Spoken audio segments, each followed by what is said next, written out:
हर हमारे दोस्तों, जय श्री कृष्णा, जय माता दी। आज का जो हमारा वीडियो है वो होने वाला है माता तुलसी के ऊपर। तो आज के वीडियो में मैं आपको बताने वाली हूँ कि सर्दियों के मौसम में खासकर जैसे अभी दिसंबर का महीना चल रहा है और आने वाला महीना है जनवरी का।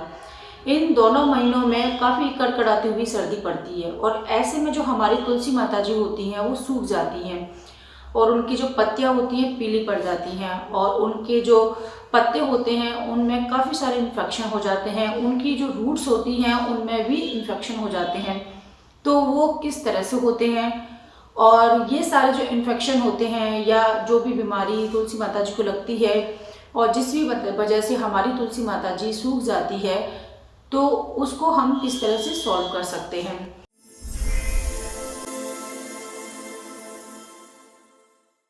तुलसी माता जी के बारे में सारी जानकारी आज की वीडियो में हम देने वाले हैं कि किस तरह से हमें तुलसी माता जी के पौधे की देखभाल करनी चाहिए, खासकर सर्दी के महीने में।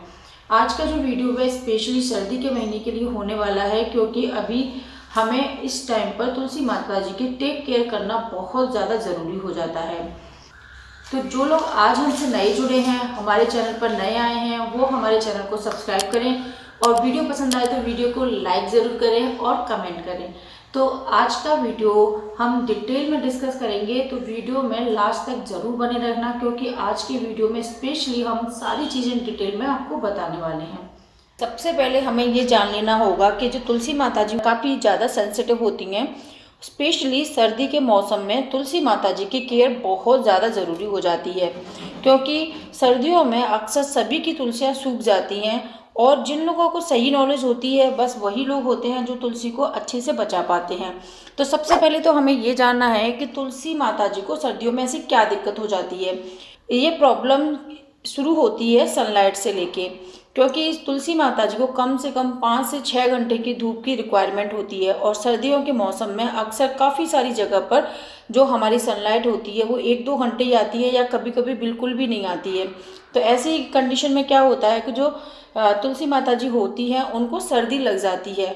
अब सर्दी लगने से क्या मतलब है कि जो तुलसी माता जी होती हैं उनकी जो रूट्स होती हैं उनमें फंगस लगना शुरू हो जाता है और वाइट पाउडर जैसी शिकायत हो जाती है। अगर आप यहाँ पर मेरी तुलसी को भी देखोगे तो कुछ कुछ पौधों पत्तियों के ऊपर वाइट पाउडर जैसी शिकायत आने लगी है, तो ये एक फंगल इन्फेक्शन है।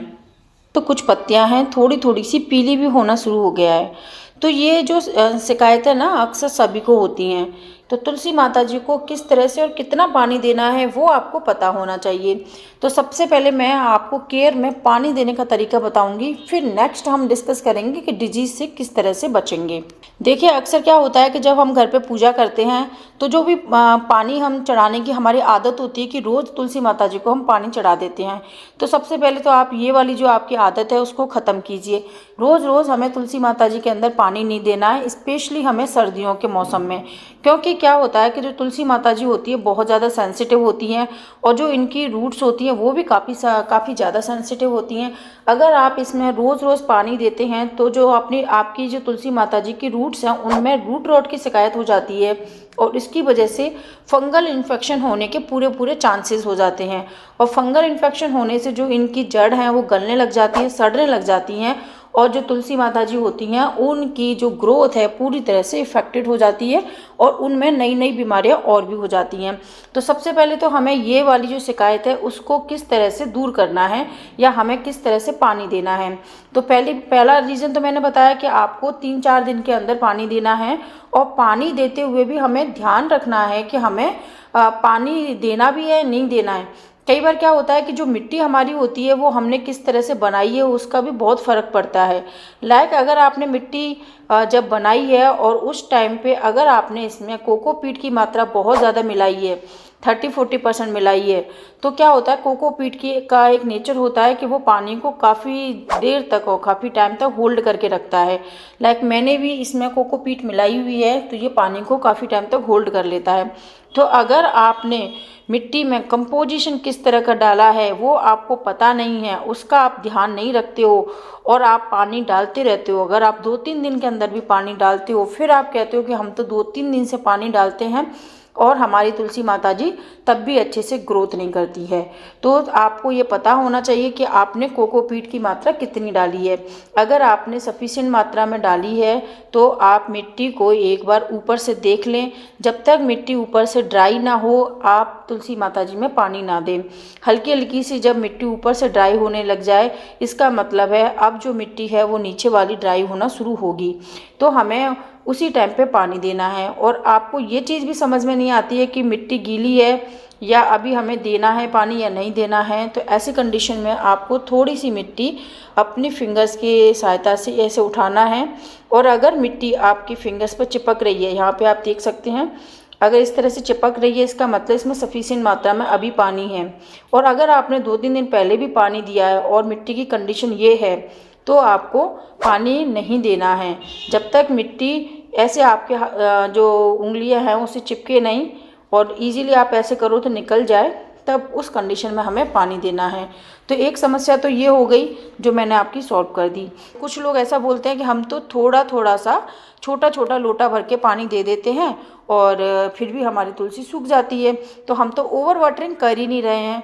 तो पहला जो कंडीशन थी वो ओवर वाटरिंग की थी। लेकिन कुछ लोगों का कहना तो ये होता है कि वो पानी डालते ही नहीं है, वो तो छोटा छोटा सा लोटा रोज़ पूजा करते हैं उस टाइम पे थोड़ा सा आदत होती है, उस आदत के हिसाब से हम तुलसी माता जी में पानी डाल देते हैं।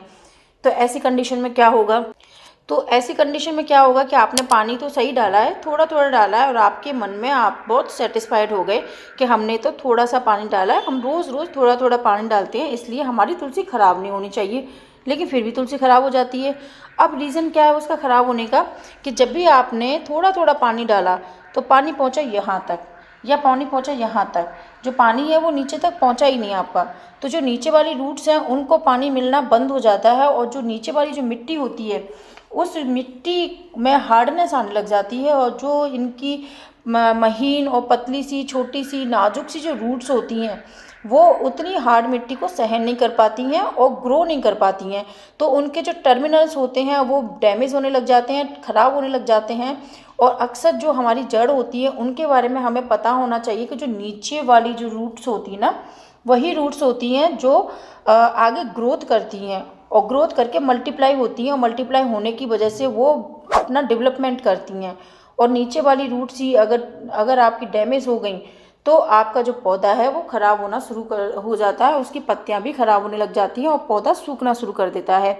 तो अब पानी कैसे दें, तो पानी देने के लिए आपको क्या करना है कि जो तुलसी माता जी में पानी हम देंगे तो इतना पानी दें कि जो ड्रेनेज हॉल है उसमें नीचे से पानी निकलने ना लग जाए, तब तक हमें पानी देना है। और पानी भी आपने एक बार में दे दिया, एक मग भर के, आपका कंटेनर इतना बड़ा है मतलब एक मग इसके लिए सफिशिएंट है और पानी निकलने भी लग गया और आप सेटिस्फाइड हो गए, तो ये तरीका भी गलत है। आपको क्या करना है, पहले आधा मग पानी देना है। आधा मग पानी देंगे तो पानी धीरे धीरे सेटल होगा, नीचे यहाँ पे जो मिट्टी होगी उसमें अब्जॉर्ब हो जाएगा। अब 2 मिनट या 3 मिनट के डिफरेंस में जब ये पानी पूरी तरह से यहाँ से सूख जाए उसके बाद आप पानी दें, तो क्या होगा कि वो जो पानी यहाँ पे अब्जॉर्ब हो गया अब वो पानी नीचे की तरफ से जगह बना देगा और वहाँ पे भी पानी देगा। अब आप कहेंगे तो डायरेक्ट अगर हम पानी देते तो भी तो ऐसा ही होता, नहीं, ऐसा नहीं होता है। पानी क्या होता है, जब हम पानी डालते हैं ना तो एक जगह बना लेता है, कहीं से उसने एक पाथ बना लिया, एक रास्ता बना लिया। तो हमने जैसे ही पूरा पानी डाला एकदम से ज़्यादा पानी आता है, तो जैसे आप देखा होगा अपने पहाड़ों में जब पानी बहुत तेज़ी से आता है तो वो एक नदी बना लेते हैं, यानी कि वो एक रास्ता बना लेते हैं और पानी पूरा आता है वहाँ से निकाल देते हैं। तो इसी तरह से जो हमारी मिट्टी होती है वो भी अगर आपने एक साथ पानी बना दिया तो यहाँ से बीच में से या किसी भी जगह से, या हो सकता है साइड से, कहीं से भी एक जगह से वो पानी रास्ता बना लेता है और रास्ता बना के नीचे से निकल जाता है और हमें ऐसा लगता है कि पानी हमने अच्छे से दे दिया है और ड्रेनेज होल से पानी निकलने भी लग गया, मतलब हमारा पानी अच्छे से दे दिया है हमने। तो ये कंडीशन भी आपकी गलत है। जब आप 2 इंस्टॉलमेंट में पानी देंगे तो फर्स्ट इंस्टॉलमेंट में पानी जो दिया उसने पूरा रास्ता बनाया ही नहीं, क्योंकि इतना पानी था ही नहीं। तो जब आप पानी दिया तो यहाँ तक पहुँचेगा। सेकंड में आप दोगे तो ये जो ऊपर वाली मिट्टी है वो मॉइस्चराइज्ड हो गई, अच्छे से उनके अंदर पानी आ चुका है, नमी आ चुकी है, तो वो रास्ता बनाने नहीं देगी। अब वो पानी प्रॉपर तरीके से चारों दिशाओं से और नीचे की तरफ भेजेगी। तो इसलिए हमें 2 इंस्टॉलमेंट में पानी देना चाहिए। अब ये तो हो गया पानी का तरीका। अब एक और रीज़न है जिसकी वजह से तुलसी माता जी का पौधा जल्दी ख़राब हो जाता है, वो है पत्तियों के अंदर फंगल इन्फेक्शन। अगर आप ये मेरा तुलसी माता जी का पौधा देखेंगे तो यहाँ पे अगर आप देखोगे तो इसमें हल्का हल्का पाउडर टाइप का यहाँ पे डॉट्स बन चुके हैं। तो ये डॉट्स इसलिए बने हैं क्योंकि मैंने कुछ दिनों से तुलसी माता जी की केयर नहीं की, और सर्दियों में तुलसी माता जी की केयर करना बहुत ज़्यादा ज़रूरी होता है। और दूसरा क्या है कि ये देखिए थोड़ी थोड़ी पत्तियाँ, कुछ कुछ पत्तियाँ ऐसी हैं जो हल्की सी पीली होने शुरू हो गई हैं। यहाँ पे आप देखोगे ये येलो हो चुकी है। तो ये सारी जो कंडीशन है वो सर्दियों की वजह से हो रही है। तो अब हमें इस कंडीशन से कैसे निजात पानी है, तो सबसे पहले तो हम क्या कर सकते हैं कि मार्केट से कोई भी एंटी फंगल ट्रीटमेंट की जो पाउडर्स आते हैं वो लेके आ सकते हैं और उनको स्प्रे बोतल में रख के पत्तियों के अंदर स्प्रे कर दें। एक तरीका तो ये है जो कि अच्छा तरीका है। और दूसरा क्या है कि मान लो इस पत्ती के ऊपर हमारे यहाँ पर डैमेज हो गया है ये, और ये जो इन्फेक्शन होता है ना, ये इन्फेक्शन पत्ती में अगर एक में हो गया फिर वो किसी और के कांटेक्ट में आएगा तो वो दूसरे के अंदर भी कर देता है। तो ये जो है वो छूने से और एक दूसरे के कांटेक्ट में आने से फैलता है। तो इसके लिए सबसे बेस्ट तरीका क्या है कि इन पत्तियों को जिनमें आपके इन्फेक्शन है उनको आप तोड़ के फेंक दें। और अगर पूरी मान लो अगर आपके इस पूरी यहाँ पर इस पूरे में अगर इन्फेक्शन हो गया है तो यहाँ से इस डाली को तोड़ के फेंक दें। और अगर आप ऐसा नहीं कर पाते हैं तो दूसरा तरीका क्या है कि आपके पौधे में बहुत ज़्यादा पत्तियाँ नहीं हैं, फिर आप कहेंगे कि सारी पत्तियाँ मैंने तोड़ दी, अब मैं क्या करूँ। अब इसका एक और सॉल्यूशन है कि 7 दिन के अंदर या 4-5 दिन के अंदर अच्छे से स्प्रे बोतल से आप पूरी तुलसी माता जी को पानी दें।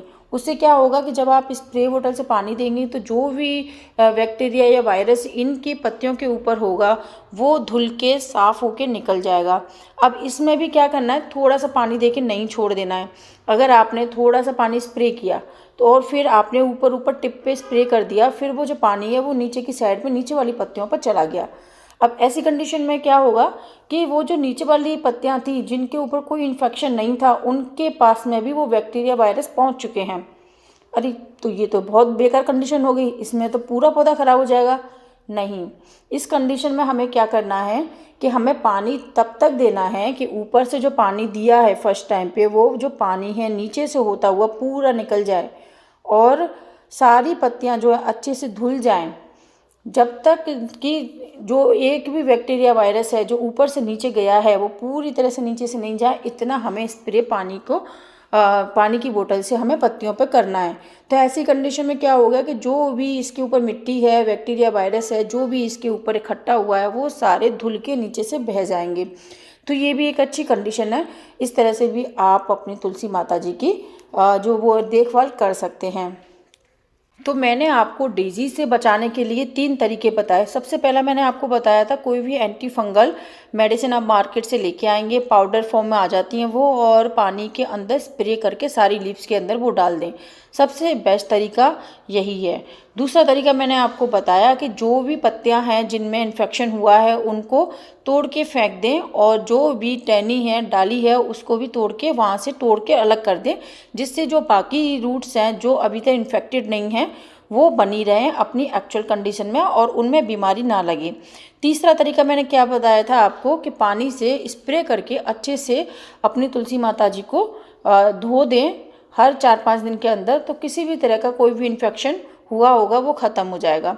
इसके बाद में अब मैं एक और आपको वो बताती हूँ। तुलसी माता जी के लिए बहुत ज़्यादा ज़रूरी हो जाता है कि आप दिन में कम से कम तुलसी माता जी को 5 से 6 घंटे की धूप दें। अब गर्मियों में ये धूप इजीली मिल जाती है। 2 बार सुबह और शाम को तुलसी माता जी में पानी भी दे सकते हैं, क्योंकि उस मौसम में टेम्परेचर हाई होता है। धूप तो अच्छे से मिलती है, लेकिन क्या होता है कि मिट्टी जो होती है वो ड्राई होने लग जाती है। तो हमें क्या करना है, सुबह और शाम को पानी दे देना है। लेकिन फ़िलहाल दिसंबर का महीना चल रहा है और मेरा आज का जो वीडियो है वो सर्दियों से तुलसी माता जी को कैसे बचाएं बस इसी के ऊपर है। तो गर्मियों की कंडीशन क्या है वो हम नेक्स्ट गर्मियों में डिस्कस करेंगे, लेकिन फ़िलहाल के वीडियो में हम सर्दियों की कंडीशन को डिस्कस कर रहे हैं। अब क्या है कि सनलाइट तो हमें मिल नहीं सकती है क्योंकि सर्दियां हैं। सर्दियों में ज़्यादा से ज़्यादा 3 घंटे या 4 घंटे या फिर 2 घंटे या कहीं कहीं पे किसी किसी जगह पर पाँच 10-15 दिन तो बिल्कुल भी धूप निकलती नहीं है। तो ऐसी कंडीशन में क्या है कि आपकी जिस डायरेक्शन में या जिस घर के जिस कोने में या जिस जगह पर, चाहे आपके घर के छत के ऊपर हो या बालकनी के अंदर हो, जहाँ पर भी धूप आती हो, अच्छी खासी धूप आती हो, उसी जगह पर आपको तुलसी माता जी को रखना है। तो आपने तुलसी माता जी को उस जगह पे रख दिया जहाँ पे अच्छी खासी धूप आती है। कि अब दिन में तो आपने ये चीज़ कर दी, लेकिन नाइट में क्या करें? रात में बहुत ज़्यादा टेम्परेचर डाउन चला जाता है, कई जगह -डिग्री में भी टेम्परेचर चला जाता है। उस कंडीशन में क्या करें? तुलसी माता जी को किस तरह से हम ठंड से बचाएं? क्योंकि ठंड ही होती है जिसकी वजह से तुलसी माता जी अपनी ख़राब हो जाती है। तो अक्सर आपने अपनी दादी नानियों से, मम्मियों से सुना होगा, ठंड आए तो तुलसी माता जी को हमें कोई भी रज़ाई बना के घर में, या कोई भी लाल कपड़ा या किसी भी तरह का साफ़ सुथरा कपड़ा है, उसको शाम को ढक देना चाहिए। इसलिए आप अपने घर पे कोई भी एक कपड़ा लें, लाल कलर का ले तो बहुत अच्छा है, क्योंकि लाल कलर तुलसी माता जी को बहुत ज़्यादा पसंद होता है। तो शाम के टाइम पे जैसे ही 5 या 6 बजे आप इसको तुलसी माता जी को कवर कर दें। और अगर आपकी तुलसी माता जी का पॉट इतना छोटा है, लाइक ये है, तो आप चाहें तो उसको इंडोर रख लें, जिससे आप अंदर अगर रखोगे तो जो ठंडी हवाएं रात के टाइम पे चलती हैं, उससे आपकी तुलसी माता जी बच सकती है। लेकिन अगर गमला बड़ा है, ऐसा हम कर ही नहीं सकते हैं, तो ऐसी कंडीशन में आप तुलसी माता जी को अच्छे से किसी कपड़े से, साफ़ सुथरे कपड़े से ढक दें। तो इस तरह से भी आप तुलसी माता जी को ठंड से बचा सकते हैं। आज के वीडियो में मैंने आपको 3 चीज़ें बताई, 3 रीज़न बताए जिनकी वजह से अक्सर तुलसी माता जी खराब हो जाती हैं। पहला रीज़न था ओवर वाटरिंग, कम पानी देना, पानी सही से नहीं देना।